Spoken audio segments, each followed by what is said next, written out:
Mr. President, welcome to our program. Let's start with a very dark topic, the war in Ukraine.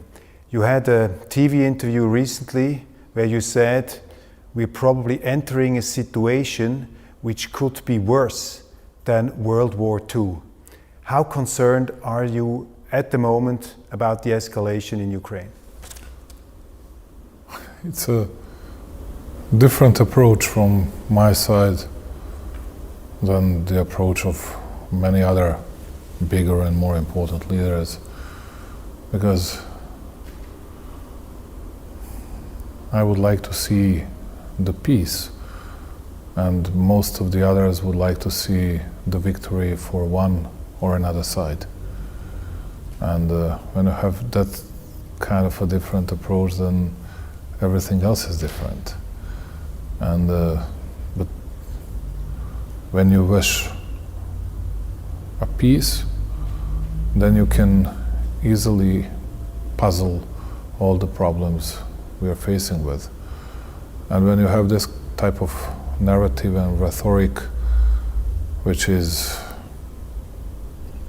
getting worse and worse day by day, and then you just have to understand that phrase made by famous historian Taylor: the train has left the station and no one can stop it.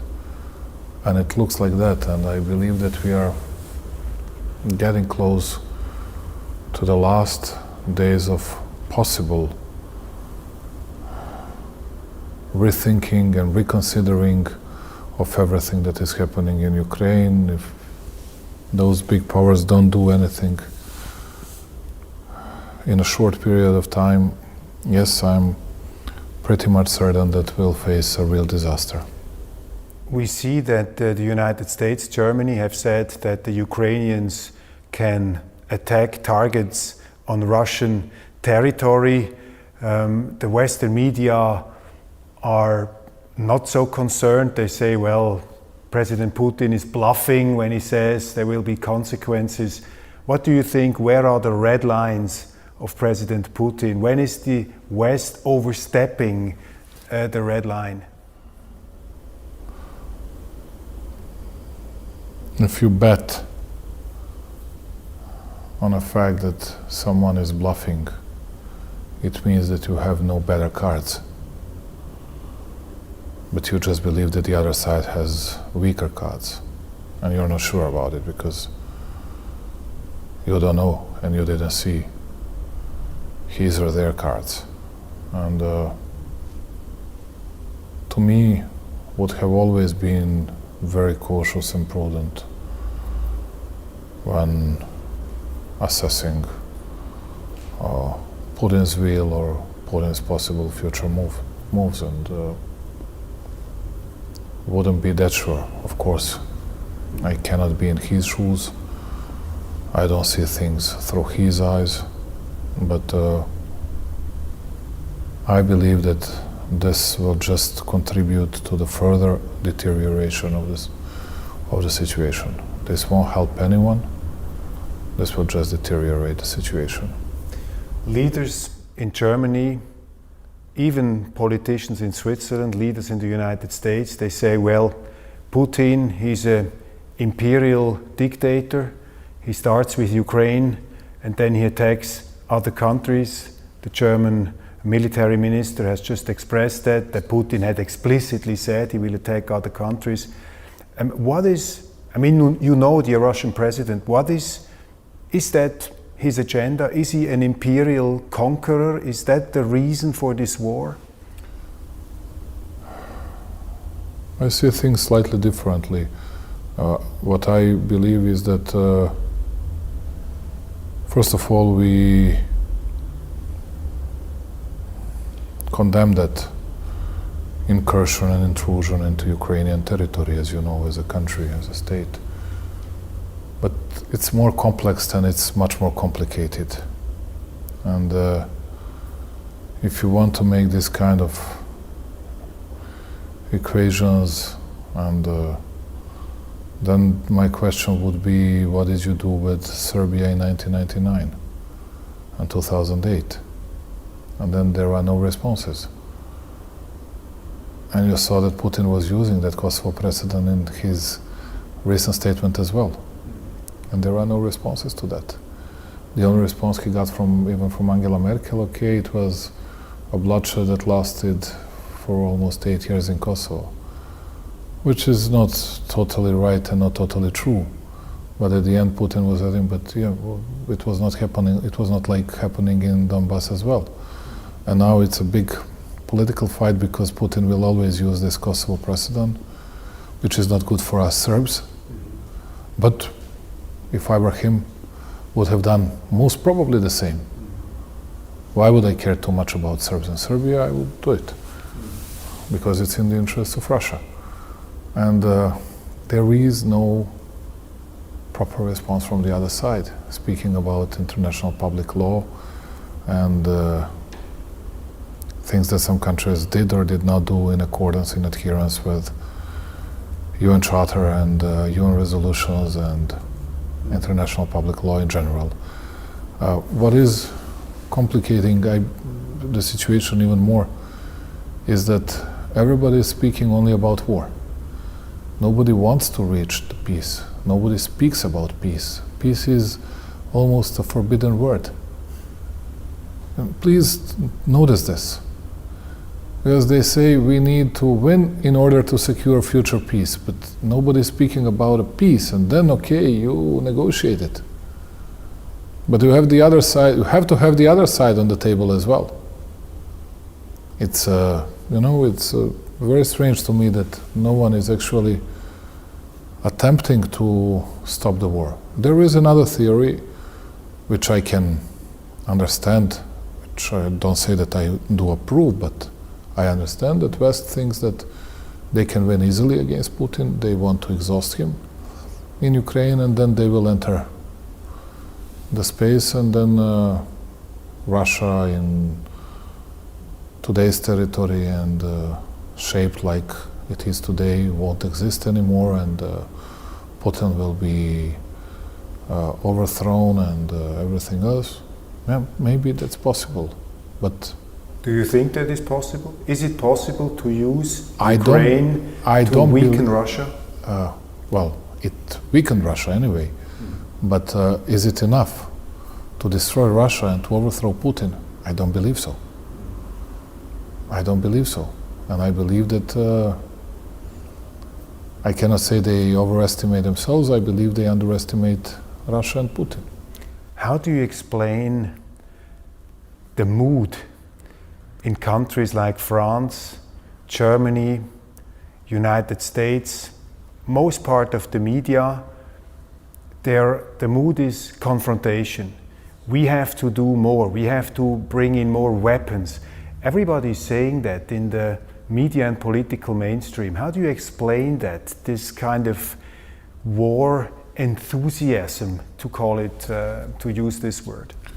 Whenever I was asked by many people here to launch a war against Albanians and NATO in Kosovo because they were expelling our people, killing our people and everything else, I was just saying, okay, I do understand your emotions, I do understand your position, but would you really like if the fact that your mother will get a coffin with her son, husband, father, whomever? And then it's a slightly different approach. In today's Europe, they all act like big heroes, but they did not say to their people that they will pay a very big price. And speaking about it, you and all these leaders should do absolutely everything in order to stop any kind of warmongering behavior and everything. I mean even more about Russia, but I'm speaking about this type of behavior. But at the end, people are thinking of their own interests. I do understand why Macron is insisting on this, because his stance is most probably, well, if I have to And if we'll have to face Russia, it's better to facing them on Ukrainian soil than on European soil or Central European soil. And it's pretty much the same attitude of Germans with some differences. But on the other hand, before saying that, before doing that, that's what I think. They should all try to reaching any kind of truce, any kind of ceasefire, and then to negotiate for 10, 20, 30, 50 years. Doesn't matter. It's better than a day of bitter fight which we face today. Do you think that the NATO countries and the United States will accept a military defeat of Ukraine? President Macron has said we have to send in NATO troops. This would probably mean Thank you for war. this question. Why I'm speaking that we are getting close to the precipice, to the abyss. Analyze the situation of NATO and the United States. They cannot afford themselves losing war in Ukraine, which means Russia cannot win. Because, first of all, their political legacy will not exist, or it will be so poor that they cannot allow themselves. Number two, position of Europe and the West, collective West, in geopolitical terms, will deteriorate so much that no one would be able to revive it and to renew it. And number three, it will open Pandora's box for more movements, at least, and hostilities against collective West in the future. But take the other side. That's a nice story for one side. But take the other side. If Putin loses the war, he's going to lose personally everything. If he loses the war, he won't have a legacy of someone that created a sort of common denominator for Ivan, Peter the Great, and Catherine the Great. And number three, Russia will not exist and won't be shaped like it is today. I mean, when you have these two sides so much far from each other, with their wishes, with their expectations, then you see that everything is at stake. Everything. No one can afford to himself or to itself, to themselves, to lose. When you have this situation, that's why I was saying to you, that's why I was saying publicly and not hiding it, that we are getting closer to a real disaster. That means And then we come to another question. Yes. Sorry. Who is ready to lose 1 million, 2 million, 5 million, 10 and 15 million people? Ask yourself. I'm not ready to lose a single man, and we won't participate in that. But it's a question for some other people. They say in the West, the blame is totally on Putin. It was an unprovoked war. Was it an unprovoked war? I'm not here to define it, and no doubt that it was a sort of violation of international public law. The problem is that there had been Minsk договоренности, соглашенности, Minsk arrangement, which Putin was insisting on that it was breached and violated all the times.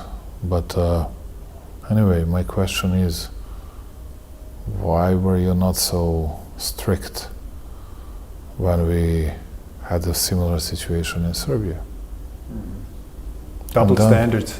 Yeah, no doubt. Duplicity, double standards, red herrings, whatever you want.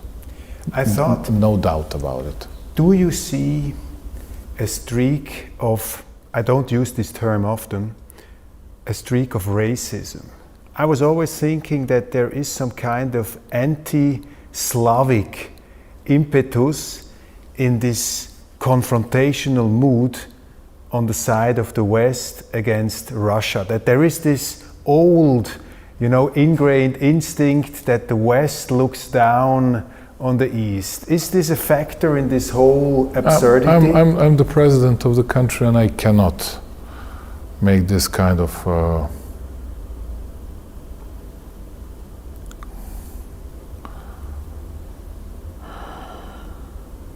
excuses, justifications, platitudes, whatever you take it. I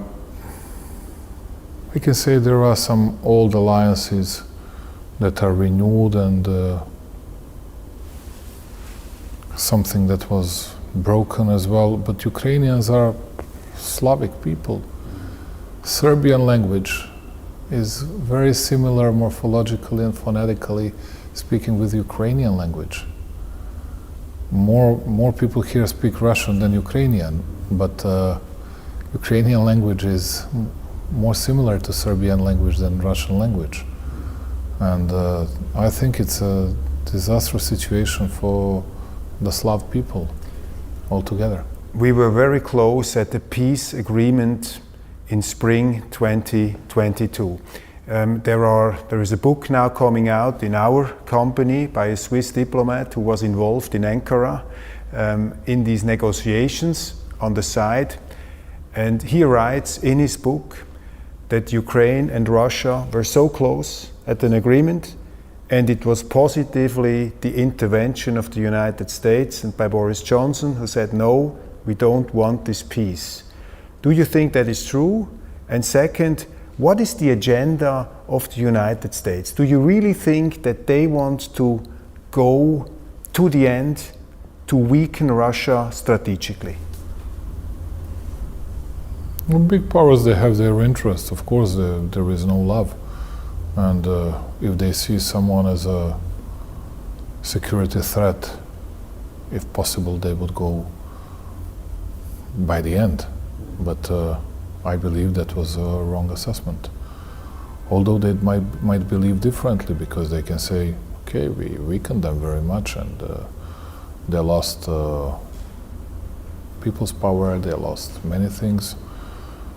But at the end, I'm not sure that they're very satisfied with the outcome so far. I believe that there were two big opportunities for the peace. That number one, which you have already mentioned, and number two, after a big Ukrainian offensive, after they retook Izium, Balakleya, Kupiansk, Krasny Liman, and many other places. And that was the very best moment for when they had an initiative to making a peace. But nobody wanted to do it because everybody thought momentum was on our side and now we can push them further more and we can do something more. But you have just had a visit by the foreign minister of Ukraine, by Mr. Kuleba. Yes, Mr. Kuleba and Olena Zelenska. What is your impression? Would the Ukrainian government be willing to negotiate with Russia, or is there also the total confrontational mood? I cannot say that it's a confrontational mood and mode. They are not in an easy situation, and I do understand their position. Doesn't mean that I 100% agree with them, but I do understand their position. Like I do my best to understand Russian position as well. I'm afraid that we are very, very far from reaching any kind of arrangement. I spoke to President Xi as well, Chinese president, and he has the same view on this issue as I do. We are very far away from reaching the agreement. And how close? Not before the end of the year. How close are we now to a third world war, a confrontation? I cannot say a third world war, but that big confrontation, how far we are, I believe that we are not far away from it. Not more than 3-4 months. And there is a danger to happen even before that. Where do you stand in this whole insanity? Where does Serbia stand in this big conflict? We'll keep peace, stability and tranquility within the region and in our country. We'll do our best at least. We were the champions of the world in number of wars that we had in 20th century. First Balkan War, Second Balkan War, First World War. In First World War, I don't know whether you knew the fact that we lost 28.9% of our overall population, and Serbia became the biggest victim of the First World War. And no one has ever acknowledged that. These data are data that were shown at Paris Peace Conference. And France lost 10.5%, but we lost 28.9%. And then we had a Second World War with that terrible concentration camp in Croatia, Jasenovac, and many other things. 1 million Serbs were killed during the Second World War, and we were the only who were opposing the Nazi movement in an entire region from the very beginning. At the end of the war, everybody joined us, as it goes, always. Then we had all these wars during 1990s, then NATO aggression in 1999.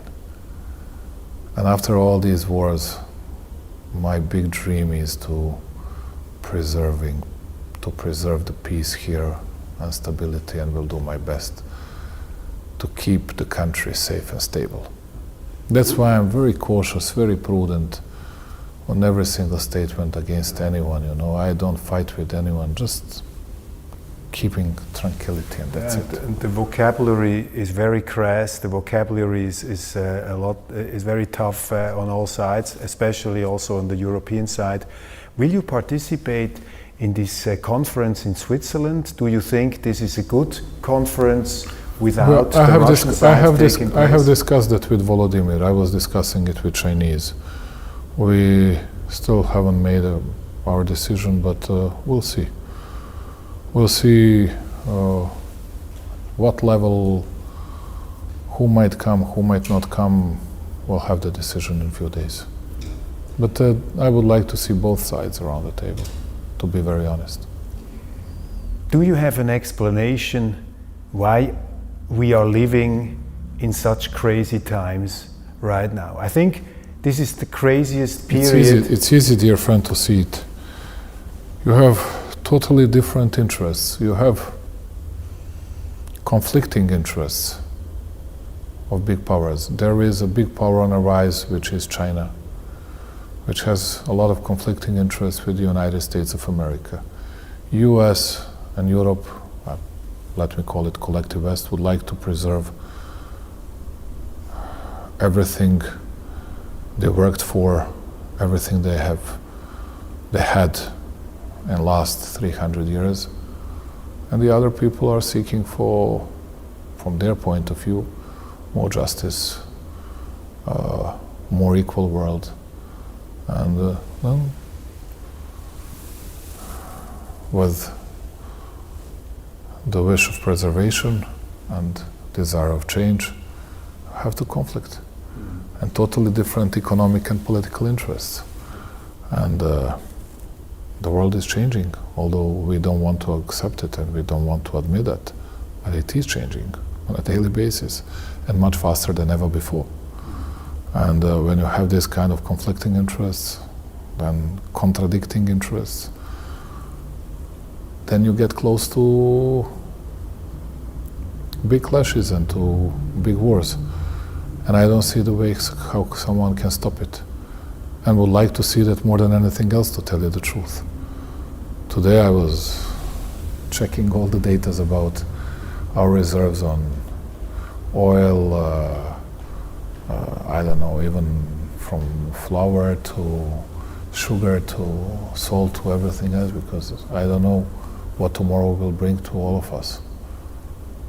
You have just had the opening of a fast-track train today in Belgrade, and it was interesting. It's a cooperation between Serbia and China.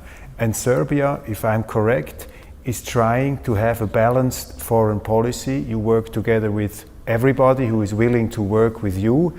And now they are saying, I've just talked to a friend of mine who is the head of the Springer company in Berlin, and he told me China is a strategic threat to the West. It's a threat to our democracy.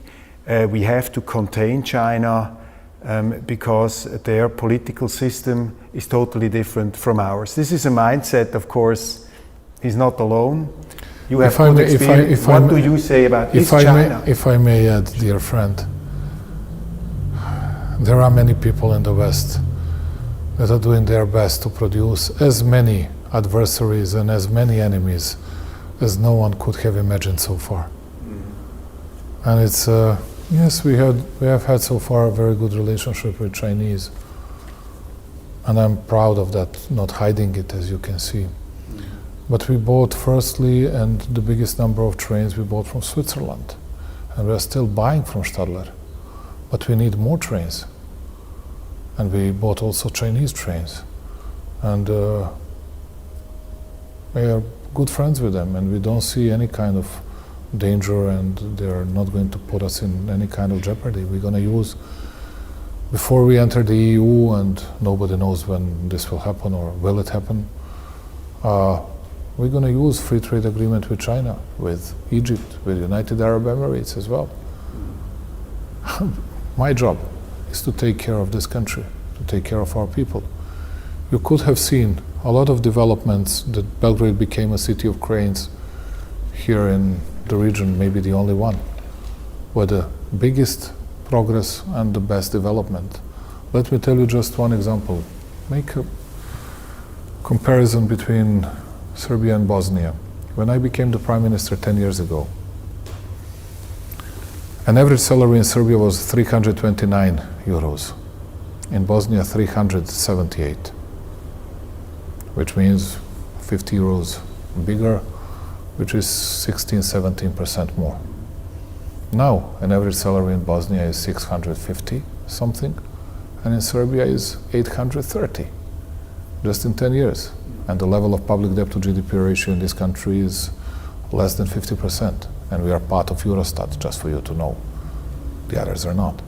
And I'm saying this because you can see that we successfully did our job, but we did it because we attracted a lot of EU investments, but a lot of American, Swiss, Japanese, but Chinese also, but Arab investments, and we were working with everybody. And we'll carry on with this type of politics. This is what secures our people's jobs and the record level of low level of unemployment rate and the record level of employment level, positive employment rate. And this is what we did. And now we are very much focused on 2027, on that expo, because for us that's a cover for all works we have to do, including better educational system, including a lot of infrastructural works, also AI sector development, and we became the presiding country of this partnership for artificial intelligence of 29 countries, and supported also by France and Switzerland, and these are good things. That's what we need to do. I cannot think about wars. Mm-hmm. And it's interesting, I mean, there are two philosophies now colliding. There are those who say we have to defend democracy against autocracy, and then there are the others who say we're living in a multipolar world with different countries, they are all our potential partners, and you would be a defender of this multipolar plurality? I have one question for you. Can you watch in Switzerland, let's say, Chinese or Russian TV? We can, not in Germany. In Switzerland we can have Russia Today, but in Germany everything is forbidden. Okay, if it's forbidden, is it democracy?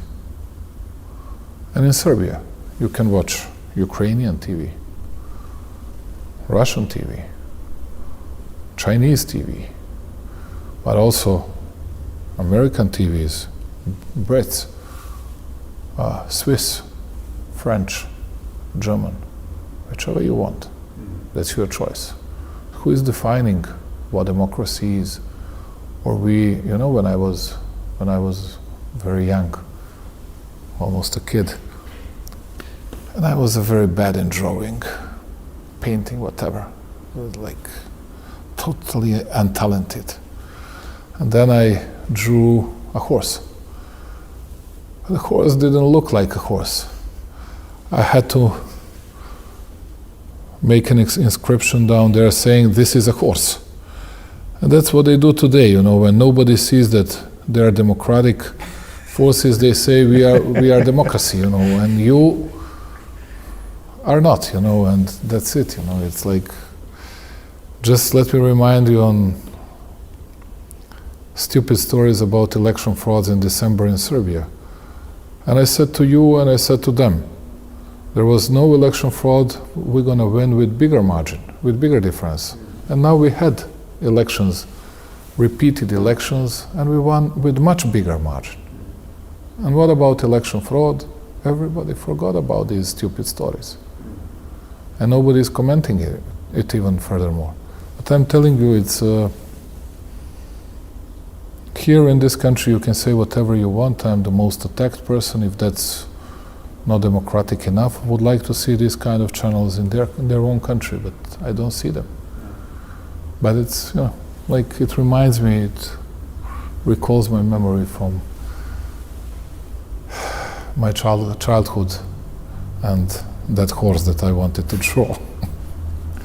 In newspapers, articles on Serbia and on you, for example, in Germany, I'm quite often in Germany, there is, I would say 90% is negative. They say, well, President Vучić, he's also like a semi-autocrat, and Serbia is cooperating with these terrible countries like Russia and China.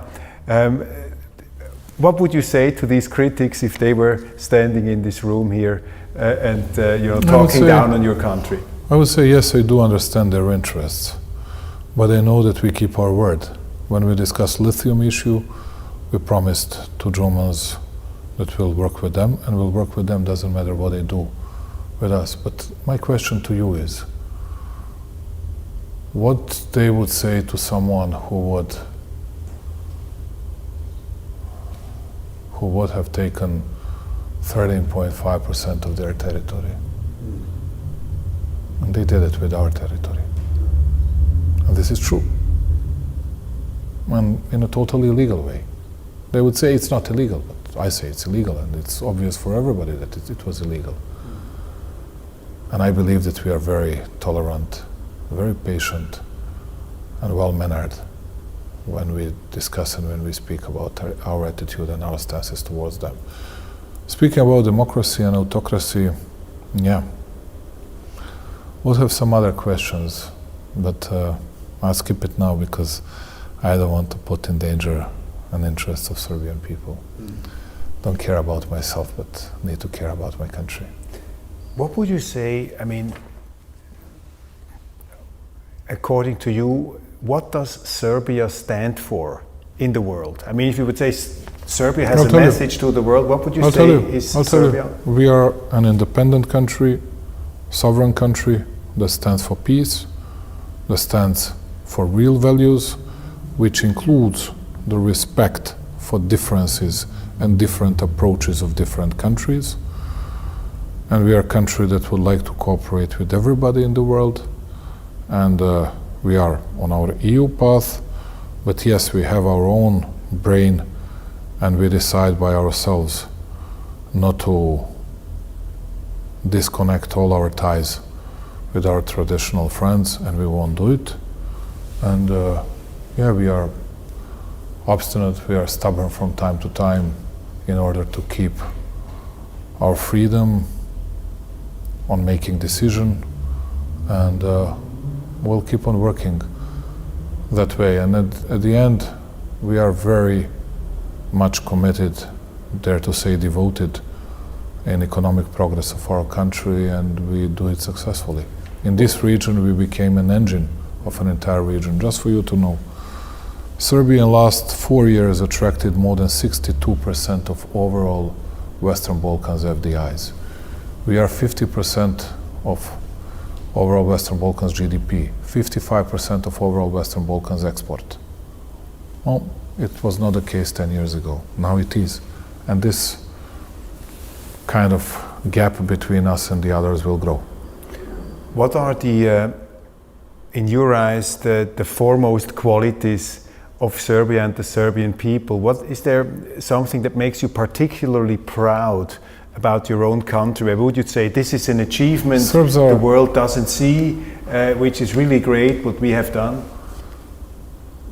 It's, first of all, speaking about Serbs are proud and dignified people, but everybody thinks of themselves the same.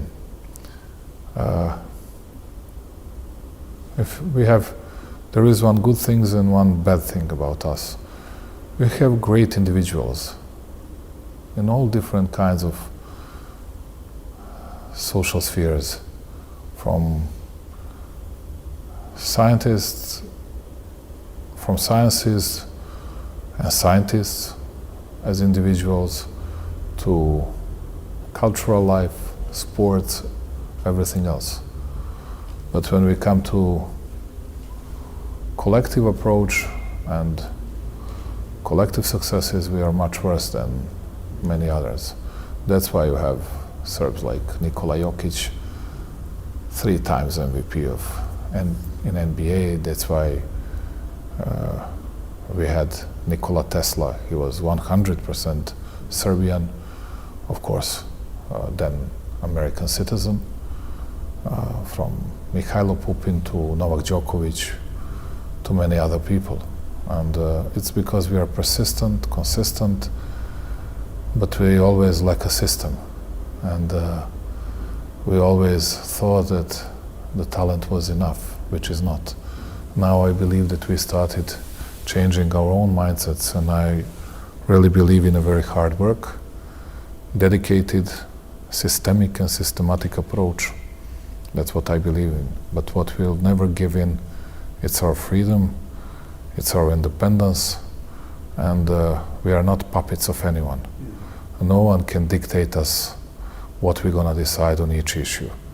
Today you can just get an email or fax from someone, either in Brussels, either in Washington, either in Moscow, either somewhere else. We get those emails. We read those emails, but we decide by ourselves. That's the difference between us and many others. And I'm smiling from time to time when they say, hey, you know, everybody is 100% aligned with our politics, only Serbia is not 100% aligned. And I say to them often, very often, but if all these guys are 100% aligned, why they need their governments? You just send a text, you know, and email, and they will say it's done, tick in the box, and that's it. Why they need their government?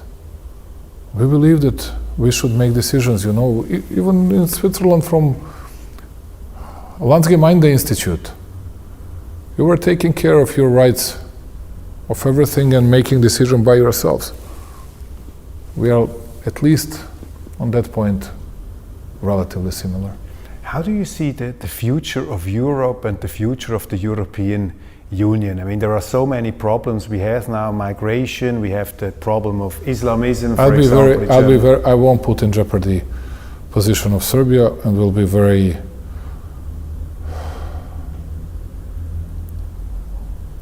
we're going to get a very short answer. I'm very hopeful, but at the same time, very much afraid of European future. There is a huge thing now in Germany with attacks by Islamist terrorists.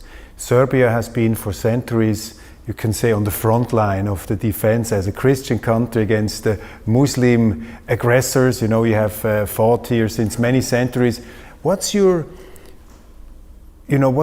suggestion to leaders in Germany, in other countries, in France, how to deal with this phenomenon of radical Islam? It is not going to be much better, it's going to be worse. We should all cooperate on all these issues, from migration issue to all security issues. And I was always advocating European security to be defined in a different way, not only through NATO, but nobody wanted to listen, small guys from the small countries. Now I don't know, because those video snippets were so terrible. so frightening. I hope that this will never happen in my country, and I wish Germans not to see it again. And how do you cope with this problem in Serbia? What do you do with your migration laws? We use all our agencies in order to secure peace, which is not always easy. Another very hot topic and complicated for people who are not so familiar with the Serbian history, the history of the Yugoslavian war, is the Kosovo question. What's the importance of the Kosovo question for you and for your country? There are thousands of important issues. And if I start speaking about the past and about the Serbian people's soul, everybody in the West would say, okay, this guy is past-oriented, backwards-oriented, and blah, blah, blah. I'm going to skip it. The real issue is today that people hated the most this kind of double standard approach made by West regarding Kosovo and Ukraine. And this is something that you're going to hear at every single step you make here in Belgrade, from everybody, from absolutely everybody. And we needed compromising solution. We were close to that compromising solution. Then they didn't want to reach it. Now we are far away from any kind of compromising solutions. We don't even speak to each other, although we were always ready to discuss every single issue with them. But they don't want to found, which is their obligation from the first agreement 11 years ago, Association of Serbian Municipalities. It's a difficult situation, but we'll do our utmost to keep the peace and calm. That's it. And for you personally, what's the most important issue about Kosovo? I mean, you are a young Serbian. I mean, you have witnessed the war, of course, you have seen it, but just for a foreigner to understand, what is, in your eyes, the most crucial issue in this whole question, which we probably don't understand? We need to get respect from the others, which means it cannot be a one-sided solution that Albanians get everything, Serbs lose everything. No one is stupid in Serbia. We know how difficult the situation is. But that's why we are insisting on a compromising solution. And to me, I believe in Serbian hard-working people. I believe in the region, to tell you the truth. We need open borders or no borders between Bosnia and Serbia, Albania and Montenegro and Serbia, North Macedonia and Serbia. But we are not close to that, unfortunately. We need to put economy as the most important issue for all of us. But on the other hand, when you have the war in Ukraine, when everybody's raising and rising emotions, you face the same here in the region. And when you speak to Serbs about Kosovo, every single song that we chant, everything, it comes from Kosovo. It's not against anyone, but we are very much, in a very deep way, tied with Kosovo, and you cannot untie that in a way that people from the West wanted.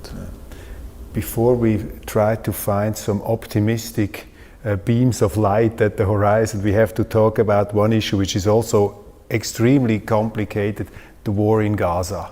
This is something which is like, I don't know, it's a biblical conflict. It's very tough. What's your take on that? What's your perspective on the war in Gaza? How dangerous is it? Is it also part of this very explosive environment that we have now? It is. Now you see that it's a bigger problem with Hezbollah than with Hamas in Gaza, with Hezbollah in Lebanon. And I hope that all sides will try to find a proper and peaceful solution. And we have always been very close to both, to Jewish people and to Arab people since we founded a non-aligned movement, if you remember. Now we can just advocate a peace, but it's when they launched that draft proposal resolution on Srebrenica, they got thousands of questions from at least 100 countries all over the world. Okay, why don't you do it with Gaza? And their response was, of course, unofficially, well, that's why we are doing with Bosnia and Serbia. It's easier than doing it with Gaza because Americans and the others will never allow it. And then, in order to show that we don't hate Muslims, we'll go against Serbs because we cannot go against Israel. And then we paid once again the price instead of someone else. Yeah. I wrote in my newspaper against this decision with the massacre of Srebrenica. I said this is not a genocide. I mean, it was a massacre. It's clear it was like it's a terrible incident. But what kind of answers did you get when you were saying? I didn't even go to that to the issue of legal liabilities, individual, collective, or whatever. My question was very simple: whether it was genocide or a terrible crime or everything else. Dodik was insisting on that. I was not. I was asking 3 other questions. Number 1, why are you doing this after having that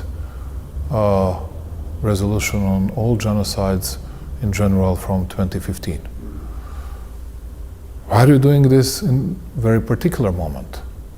And number 3, are you sure that you are going to reconcile anyone, or it's going to be more tensions and more political turmoils in the region? And number 4, you didn't get even a consent within Bosnia. Is it going to get people closer to each other or much away from each other? And I didn't get any response on all these questions. Nothing at all. Nothing at all. Why did you need this? So why did they do it? I believe that Gaza is a part of an answer. And the other answer is, yeah, we should do something against those Serbs because Dodik is creating problems to us from their point of view, and that's it. They don't analyze the fact that they, as a matter of fact, violate Dayton Peace Accord, not Dodik, but anyway. So they use the UN structures to punish countries who don't go along with certain geopolitical interests. Of course, it doesn't happen for the first time. It doesn't happen for the first time. But they found they were almost repulsed, and they found a country that resisted in a very, very strong way. As a matter of fact, we won the majority of the countries. Not because people were not aware of what happened in Srebrenica, but people did not like the momentum, people did not like the lack of inclusiveness, people did not see what was that all about and what this will bring to the region and to the country as well. Where is the center of hope today in the world? I mean, which politicians create to you personally some hope? Let's talk about people like President Erdogan, probably in the United States. Is it Donald Trump? Is it going to be better with Donald Trump? I cannot speak about it publicly from very obvious reasons. But yes, we need a lot of changes in the world in order to calm down the situation between the nations and